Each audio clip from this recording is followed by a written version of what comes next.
জ্যোতিষশাস্ত্র অনুযায়ী সুখ ও ঐশ্বর্য একমাত্র প্রদান করতে পারে শুক্র গ্রহ।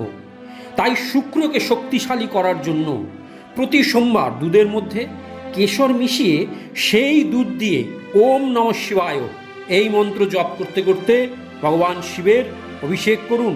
দেখবেন 3টি সোমবার এইরূপ করার পরে আপনার জীবনে পরিবর্তন শুরু হয়ে যাবে, আর 11টি সোমবার করার পরে প্রচুর অর্থ আসতে শুরু করে দেবে।